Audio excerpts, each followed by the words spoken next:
video episode of my podcast. My name is Cheryl, and this is Cappuccino Crafts, my little channel on YouTube and my corner of the general internet where I like to talk about knitting and sometimes crochet and books and TV and movies and other life and general chatty things that I want to share with you.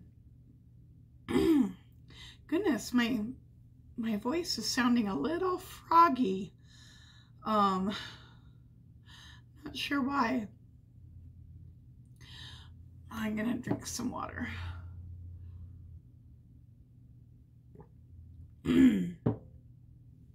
Anyway,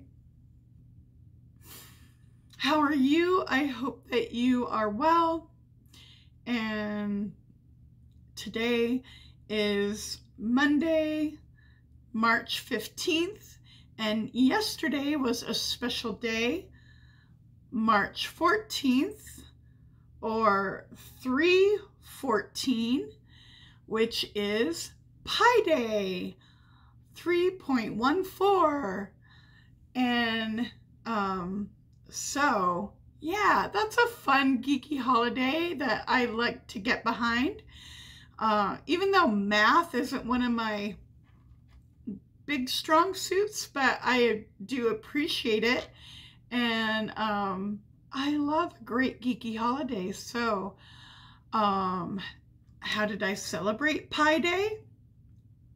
Well, I did have for lunch frozen kind of like a turkey version of a shepherd's pie.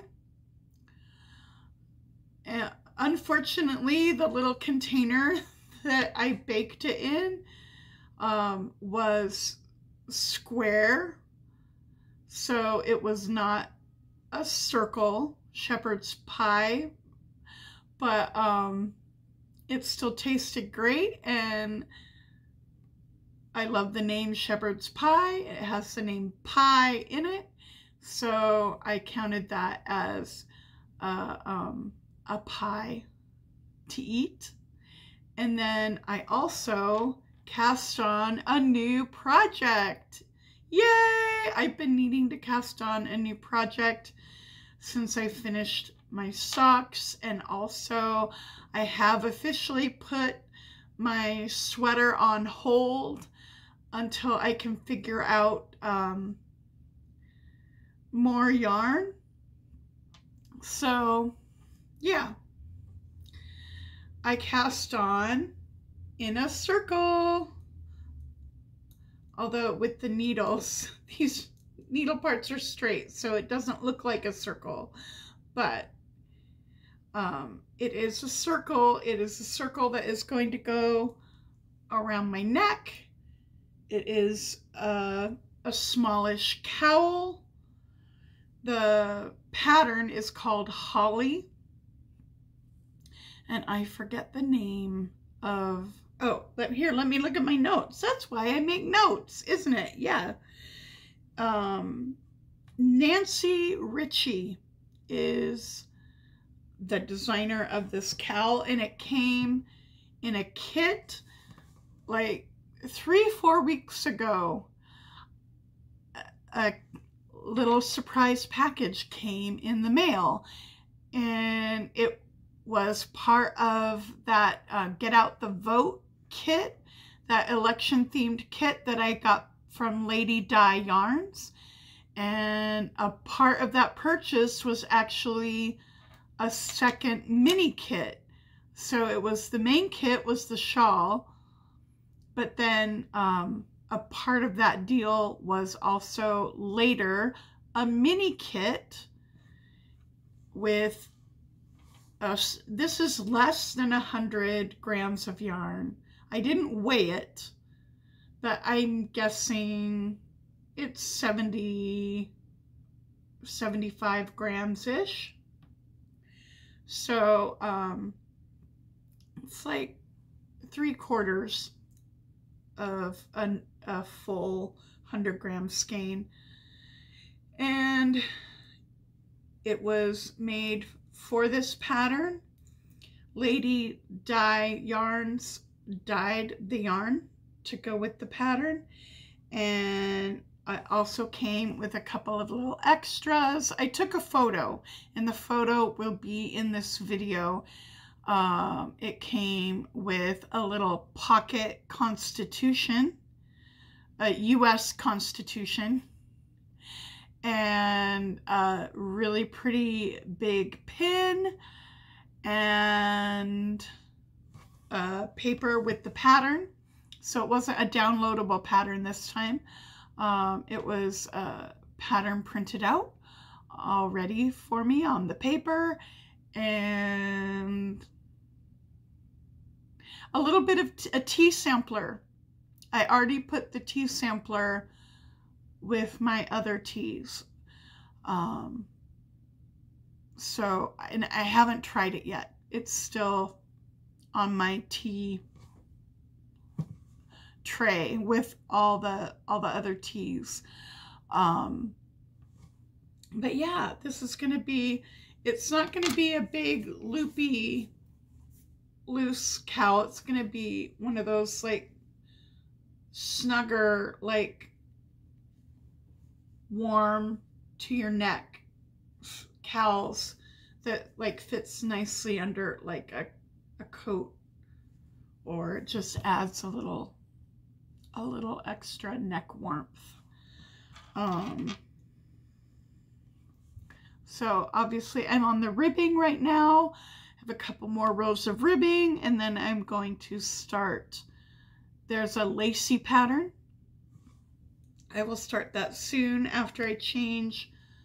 On the ribbing, I'm using a size smaller needle. This is recommended in the pattern. And then before I switch to the lace pattern for the main part of the cowl, I will change out these tips for one size larger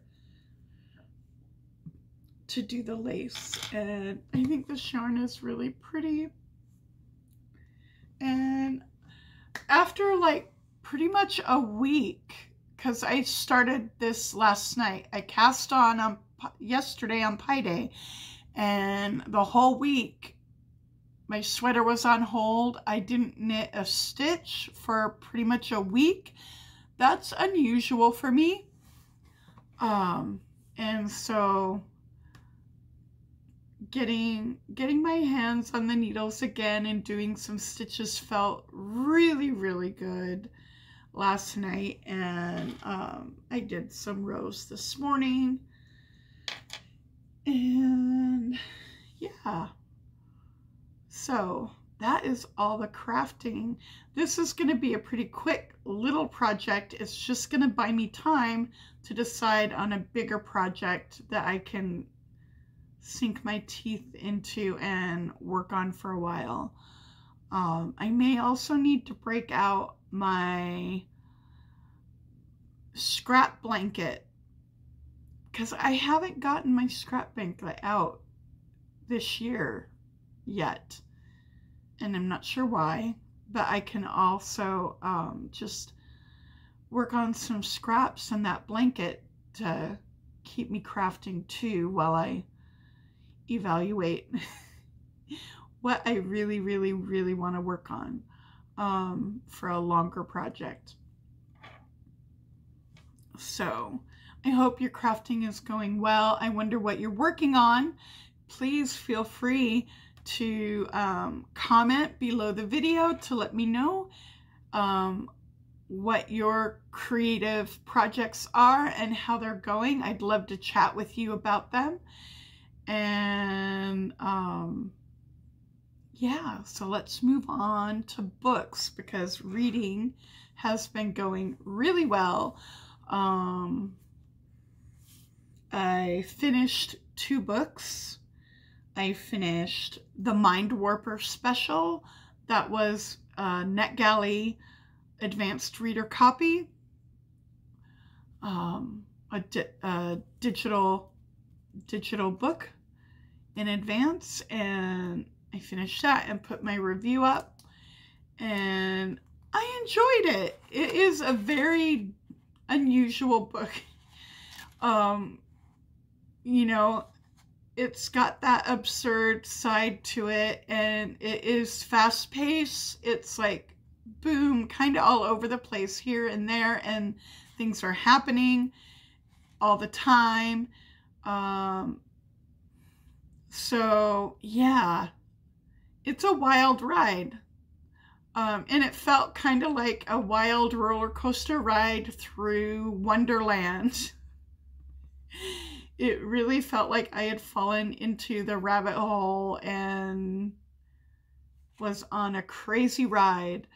But it also had some, it also was introducing some emotions, especially with the memories. The memory system, well, not the memory system per se, but the main magic that the characters used is based on memories, and kind of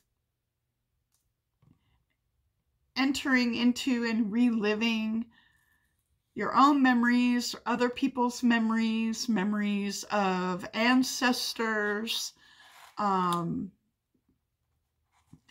But, you know, some of those memories were kind of really emotional, and there were, even with the like humor side, and it still was also like finding a balance with also introducing these emotional themes. And I think I would say, after finishing the book, there are, I think, for addiction and for like emotional abuse and abusive relationships, I would say, you know, possible trigger warnings for those, because there are some traumatic memories and some abusive dynamics happening. So yeah, so it's really, yeah, it's an unusual book, but I did enjoy it. And I also liked that it was balancing the light and the dark, the absurd humor and the emotions of it all.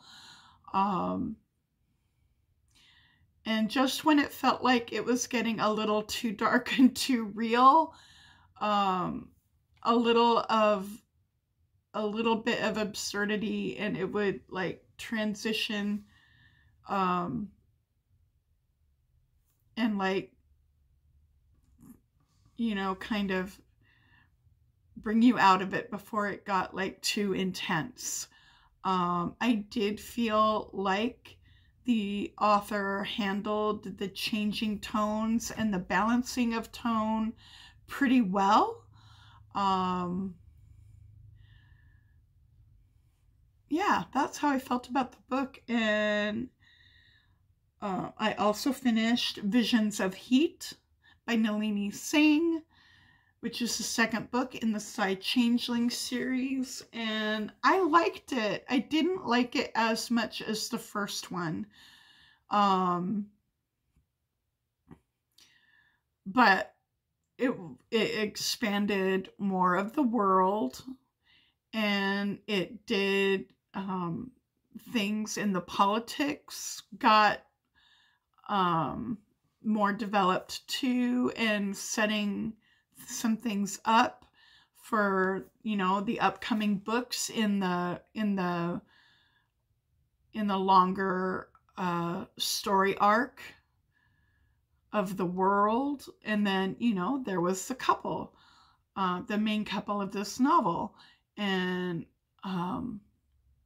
yeah, the dynamics between the couple and kind of the story of the heroine reminded me a lot of some of the similar story arc that Sasha, the first heroine, had. So it did feel a little bit like somewhat more of the same. after the first novel. But I think, you know, it's early in the series, and, you know, things are still getting developed and set up. I think there's going to be more variety of, more variety in the future books. So yeah, I still liked it. It was still good. It just, it wasn't as new and exciting to me as the first one was. But I was really glad to be back in the world and see how she was expanding some of those things that she put in the first novel, and to see again some of the characters and continue to get to know the characters, and also the new characters that a couple of new characters were introduced in this book. So I was really glad to, and I look forward to continuing in the series and watching how things develop, because I think it's going to be really good in the larger story arc. So yeah, those were the 2 books I finished, and I started 2 books. I started Spoiler Alert by Olivia Dade. It came in from my library hold on the digital audiobook. So I started listening to it a couple days ago, and it is a geeky love story. I'm about a quarter of the way into it, between a quarter and a third, I think. And yeah, it is about 2 fanfic writers. So it's got the, you know, fandom and geekiness. They write fanfic for their favorite show, which is pretty much a stand-in for Game of Thrones. So it's got a different title and the character names are different, but it's pretty much meant to stand in for Game of Thrones. They write fanfic for this show. Its final season has just finished filming, and one of the main characters, one of the fanfic writers that is the hero, the romantic male hero in the book, is secretly, he writes fanfic secretly under anonymous username, and he can't tell anyone who he really is writing this fanfic, because he is one of the main stars of the TV series.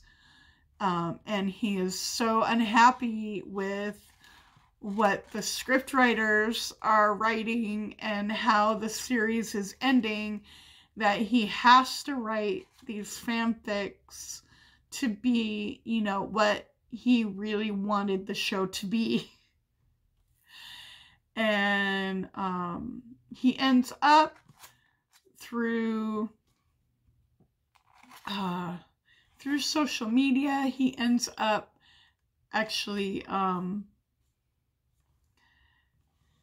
inviting one of the fanfic writers that he actually writes with. They on the fanfic community, they actually collaborate and critique each other's stories.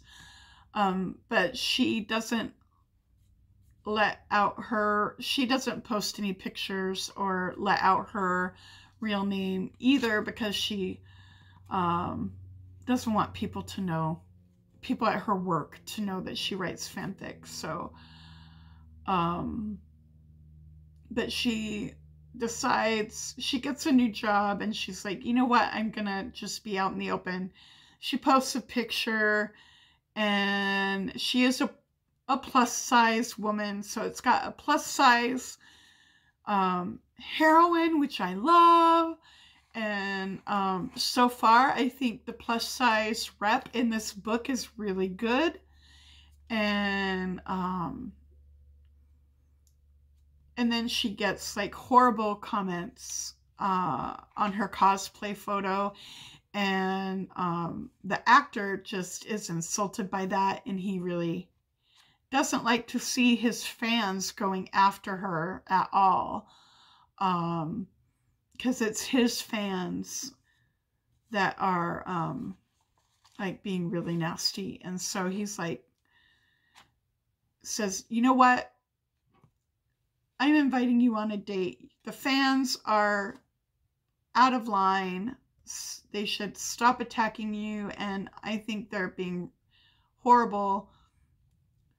I would like to ask you on a date. So he asks her out on a date, and he doesn't know she's his writing partner, and she doesn't know either, but he figures it out pretty quick.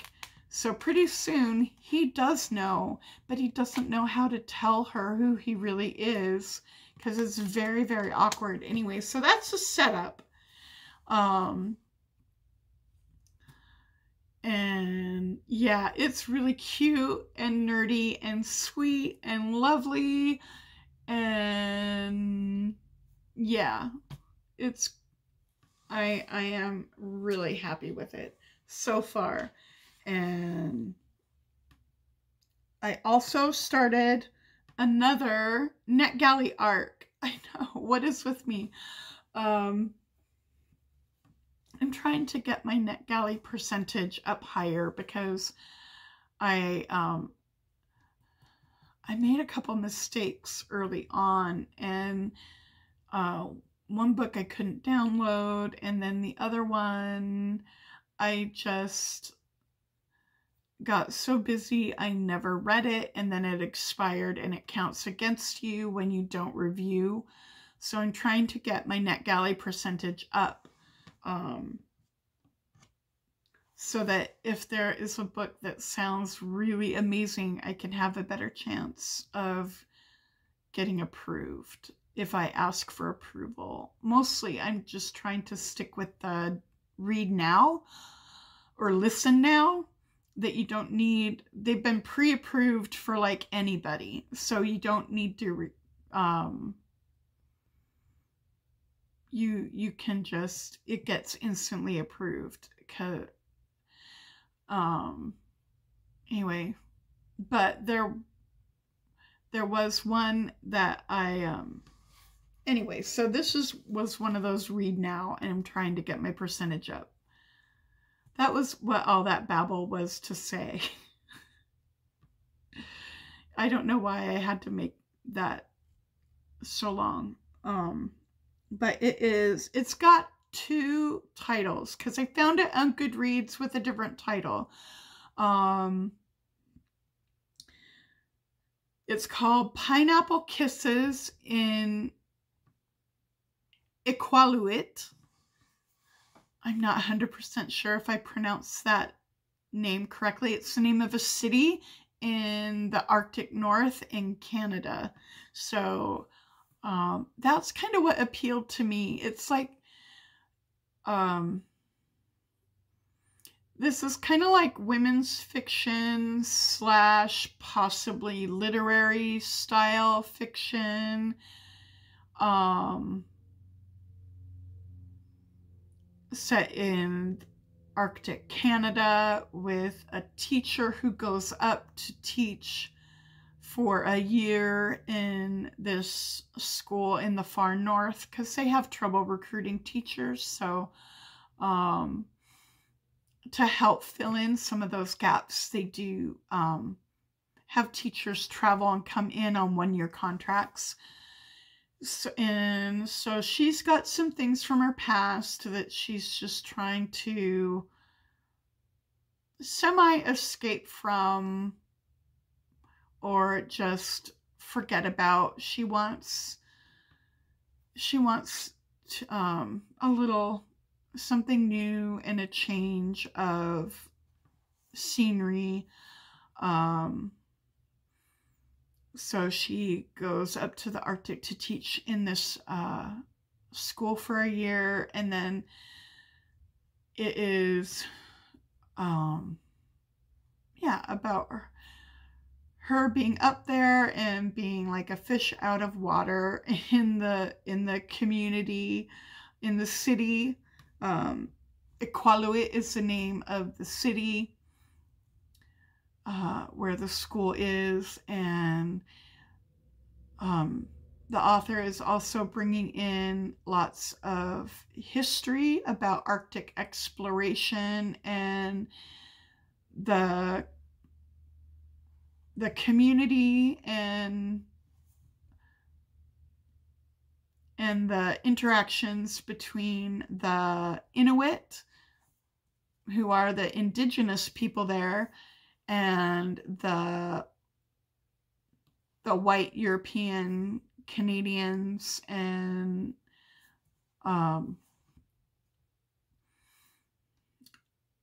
so looking at some of that history and some of those the racism and the cultural differences and misunderstandings and that kind of thing. And I think there is also a romantic subplot. It has kisses in the title. The other alternate title that I found is called One Night Stand in Iqaluit. So there is a man that she has met. I've already gotten that far. And right now they're just pushing each other's buttons and challenging each other. His niece is in her class, and it's complicated, but yeah, his niece is mixed, like half white and half Inuit, and she's had a rough start. She's pretty much being raised by her grandmother, and her uncle helps when he can, but her mother died, and her father just isn't around. He's working like in another province. And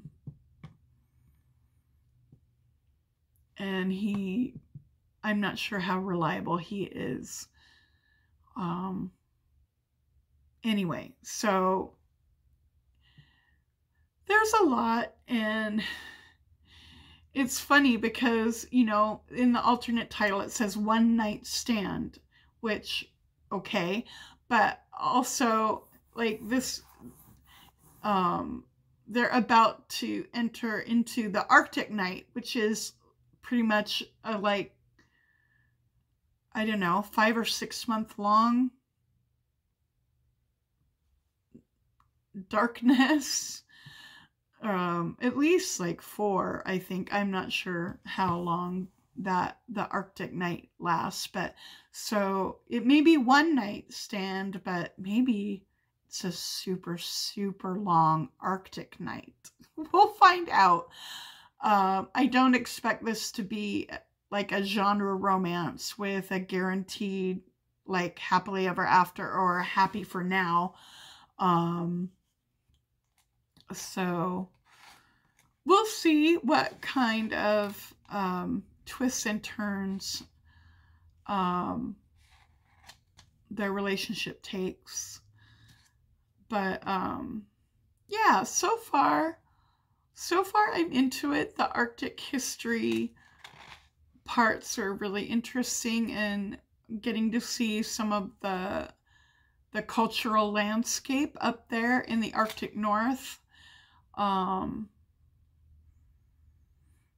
And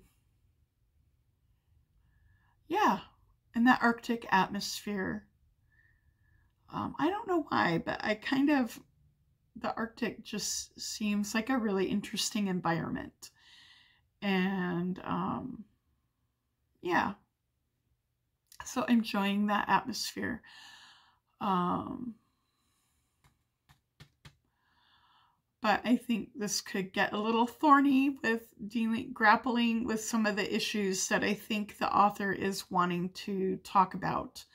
Not easy conversations and not easy topics. So I think this might be, kind of a thoughtful and challenging read in that way. But I like the quality of the writing. She hasn't written, I think, many books in English. I mostly writes in French. So she's written a lot of books in French, and this is one of the few books that she's published in English. So I can tell by her writing style that she is definitely a skilled and experienced author. And I'm appreciating that about it too. Yeah, so that's that. Those are the books. And I haven't watched another episode yet of Snowpiercer. But I want to continue watching that. And yeah, did you do anything for Pie Day? Did you do any, did you eat any savory or sweet pie? Or did you do any like geeky circle math related crafts or activities for Pie Day? I'd love to hear about that too in the comments below. But I think we've come to the end now. I hope that you and all your family and all your loved ones are well and safe. I hope that your creative projects are going really well, and that whatever you're reading is really interesting or fun or whatever you need it to be. And talk to you later. Bye-bye.